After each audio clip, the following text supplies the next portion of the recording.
Welcome back, everybody. It's Mrs. Sherron. Hope everybody is doing well, having fun, staying safe, staying healthy, spending some time with your family, going outside and enjoying the sunshine. We are back and we are going to read I believe we ended on chapter 6 because I was able to read 2 chapters last episode. We learned a little bit more about Kyle and some of his classmates. We learned about Sierra, Akimi, Miguel, Mrs. Cameron, Charles Chillington, and we learned a little bit about Haley Daly. I love her name. And we learned about how he's going to write another essay because Akimi was a supportive friend and she encouraged Kyle to continue working on his essay. So now we are going to work on chapter 6. Hope you're enjoying listening because I love reading to you. Working on his library essay like he never worked on any essay in his whole essay writing life, Kyle crafted a killer thesis statement that compared libraries to his favorite games. Using a library can make learning about anything and everything fun, he wrote. When you're in a library researching a topic, you're on a scavenger hunt, looking for clues and prizes in books instead of your attic or your backyard. That's a really cool way of describing going through a library, is kind of going on a scavenger hunt. I kind of feel that way when I'm in a library or when I'm in a bookstore. Ooh, what do I want to read next? And I kind of look around and something sparks my eye. So it's kind of like a scavenger hunt. That's a great way to describe it. He put in points and subpoints. He wrapped everything up with a tidy conclusion. He even checked his spelling twice. But Akimi had been right. I'm sorry, Kyle, Mrs. Cameron said when he handed her his new paper at the end of the day. This is very good and I'm impressed by your extra effort. However, deadline was this morning. Rules are rules, the same as they are in all the board games you mentioned in your essay. She basically handed Kyle a go back 500 spaces card. But Kyle refused to give up. He's really determined. That's another one of his character traits. He remembered how his mother had written to Mr. Lemoncello's imagination factory when he and his brother needed a fresh set of clue cards for the indoor-outdoor scavenger hunt. Maybe he could send his essay directly to Mr. Lemoncello via email. Maybe if the game maker wasn't judging the essays until later that night, Kyle still had a shot. A long shot, but hey, sometimes the long ones were the only shots you got.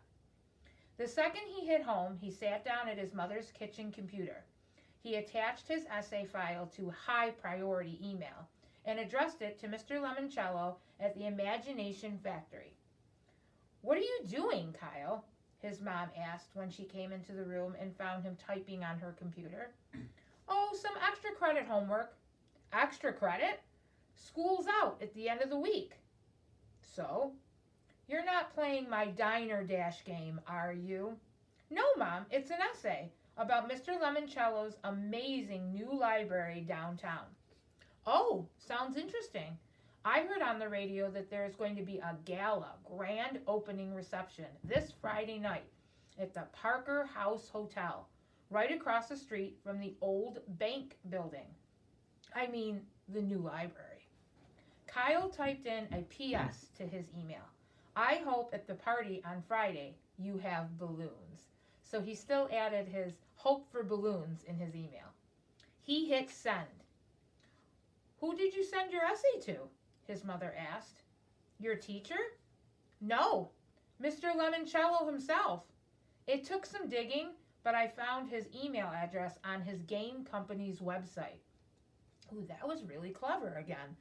He did his research and he found where he could find his website. Really? I'm impressed.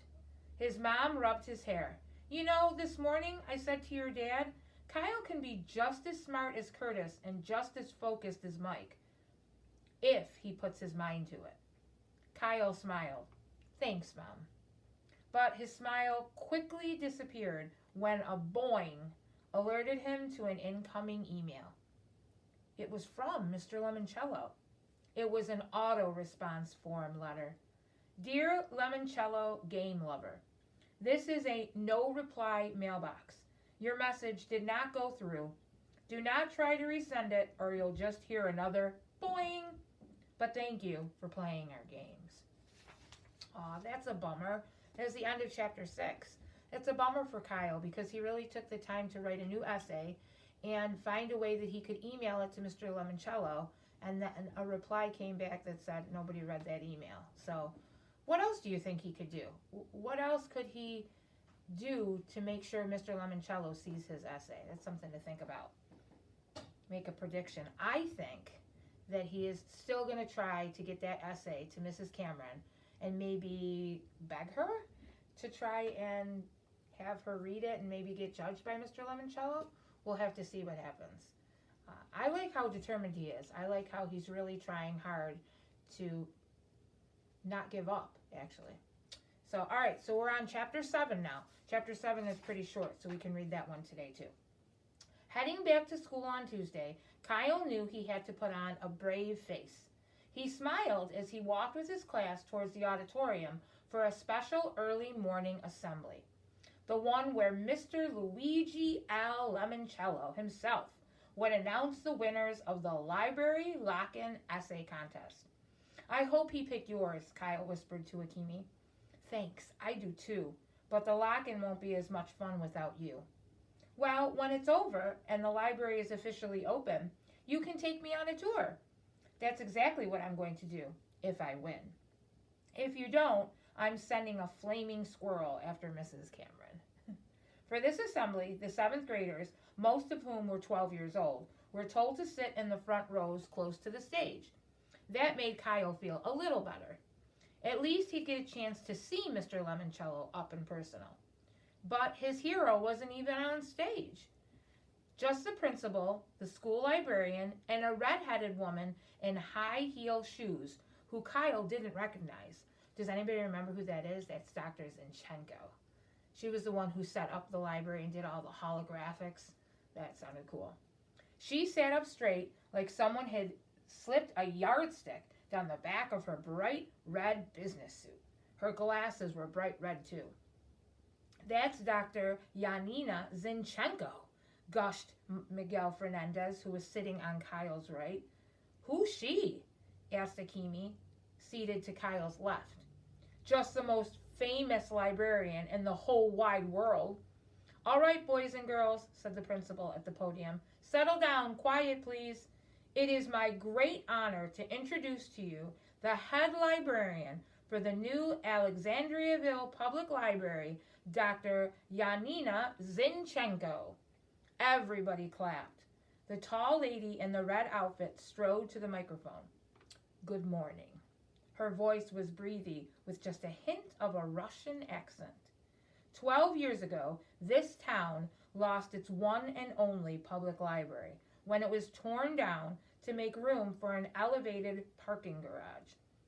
Back then, many said the internet had rendered the old-fashioned library obsolete, that a new parking garage would attract shoppers to the boutiques and dress shops near the old bank building. But the library's demolition also meant that those of you who are now 12 years old have lived your entire lives without a public library. Oh, that would make me very sad because I visit the library at least once a week. She looked down at the front rows. This is why, to kick off our summer reading program, 12-year-olds will be selected to be the very first to explore the wonders awaiting inside Mr. Lemoncello's extraordinary new library. You will, of course, need your parents' permission. We have slips for you to take home. You will also need a sleeping bag, a toothbrush, and, if you please, a change of clothes. She smiled mysteriously. You might consider packing 2 pairs of underwear. Okay, thought Kyle, that's bizarre. Did the librarian really think 7th graders weren't toilet trained? There will be movies, food, fun, games, and prizes. Also, each of our 12 winners will receive a $500 gift card, good toward the purchase of Lemoncello games and gizmos. Wow, that's an awesome prize. Oh man, $500 worth of free games and gear? Kyle sank a little lower in his seat. The next time someone gave him an extra credit essay assignment, he'd turn it in early. So here, lesson learned there, Kyle, right? And now, here to announce our winners, the man behind the new library, the master gamer himself, Mr. Luigi Lemoncello. Dr. Zenchenko gestured to her left. The whole auditorium swung their heads. People were clapping and whistling and cheering, but nobody came on stage. The applause petered out, and then, on the opposite side of the stage, Kyle heard a very peculiar sound. It was a cross between a burp and the squeak from a squeaky toy. So that's the end of chapter 7. Who do you think showed up on the stage? Do you think it was Mr. Lemoncello? He's being very mysterious. He is very mysterious, and Kyle is very observant. That's another one of his character traits. I wanted to actually write down some of his character traits that we had talked about. Let's see, Kyle, we said he was determined. We also said that he was clever. And I think he's pretty observant. Okay? Those are the character traits we said that Kyle is. We can add more. Or you could message me on my Instagram and you could tell me what you think. What kind of person is Kyle? You can let me know. We're going to focus on some other characters like Mr. Lemoncello and Charles Chillington as well. So check out my Instagram, check out everything that I've been posting about reading, about poetry, about taking nature walks, and having fun with your family. You can also be determined, clever, and observant as well.